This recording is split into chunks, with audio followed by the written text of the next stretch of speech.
Reasons why I switched from the iPhone 10 to the iPhone XR. Don't get me wrong, the iPhone 10 is an amazing phone, but the XR just has some very cool features, and just the way the phone works makes it a better phone in my opinion, at least for my use. Alright, let me give you my reasons why. Let's get started.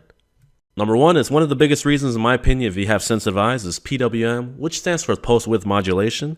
It's a type of technology used to dim the display on OLED panels. As you can see, the screen is flickering on the iPhone 10. Keep in mind this is recorded in slow motion at 240 frames per second. To the naked eye, you can't see this, but if you have sensitive eyes, you'll get eye strain, headaches, or a combination of both. It's a terrible feeling. And good thing the PWM is not present on the iPhone XR. Number two, if you're a T-Mobile user, this is a very big one, which is Band 71 support for T-Mobile's new 600 MHz frequency. This promises much better network connection in rural areas and better building penetration. I think this is much more important than the Gigabit LTE, which is found on the iPhone XS and XS Max. Number three is portrait mode. I personally find the portrait mode on the iPhone XR much better. And on the iPhone X, I constantly have to find myself scooting back to get a decent portrait. For a single lens camera, the iPhone XR is amazing. The wide angle lens is super impressive as well, especially in a smart HDR situation where it blows the iPhone X out of the water. Number four is screen size. The iPhone XR features a 6.1-inch LCD panel at 326 pixels per inch. Yes, the people who are bashing the screen without even using it, you gotta use this panel in person to appreciate it. The display quality is pretty good in my opinion. I didn't find anything pixelated or blurry compared to the iPhone X. To tell you the truth, I'm really enjoying this LCD panel on the iPhone XR. It just feels more soothing to the eyes. True Tone also works a lot better. True Tone on the XS and the iPhone X is way too aggressive, and it makes the screen yellow. And you also get a bigger footprint.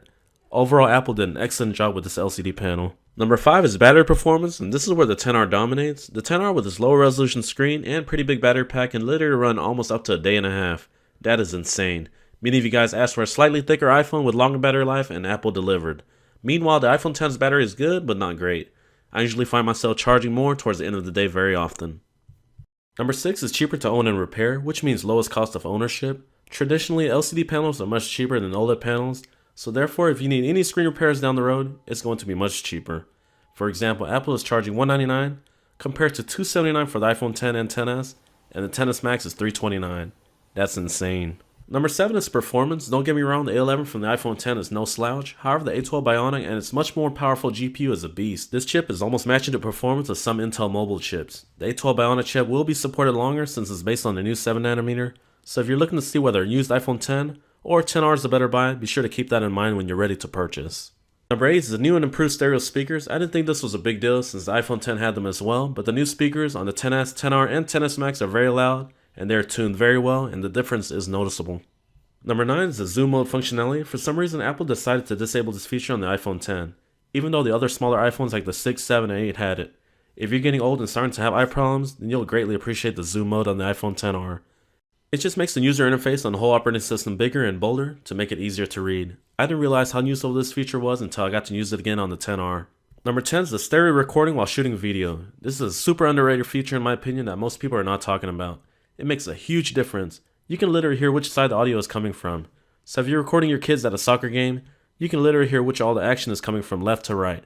I thought this feature was reserved for the iPhone XS only, but Apple hooked up the iPhone XR as well. And last but not least, number 11 here is the keyboard is much easier to type on compared to the skinny iPhone X. The keyboard on the iPhone X just feels a little too crammed. With the XR, the spacing makes it much more comfortable to type on.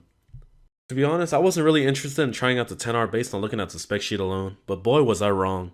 Apple has built an iPhone that majority of consumers will be more than pleased. To sum it up, I've been really happy with the XR and I'm keeping it. It has the latest design, the latest processors, the same super impressive main camera just like the XS, Face ID which I've grown to really love. I don't even miss Touch ID anymore. I always hear other YouTubers talking about if Apple had the XR for $699, then these would sell like hotcakes. Well folks, you're in luck because if you're a Costco member, they have the 64GB XR for $699 and the 128GB XR for $749. They'll also waive all SIM card and activation fees, so that'll help offset the overall cost of the device. Check them out as this is where I bought my iPhone XR and I'm very pleased with it. Alright guys, this is about wraps up my video on why I personally switched from the iPhone X to the iPhone XR. Let me know in the comments down below what you think about the new XR. Do you plan on getting one? Have you seen one in person? What do you think about the screen quality, the camera, and overall performance? Do you think you're getting your bang for your buck, or you plan on getting a used iPhone X? Or do you plan on getting something else? Be sure to let me know in the comments down below as I'm very curious. Alright guys, thanks so much for watching this video. Hope you guys enjoyed it. If you did, please be sure to hit that like button. And don't forget to subscribe if you enjoyed this content. Alright guys, thanks again, and I'll catch you in the next one. Peace out.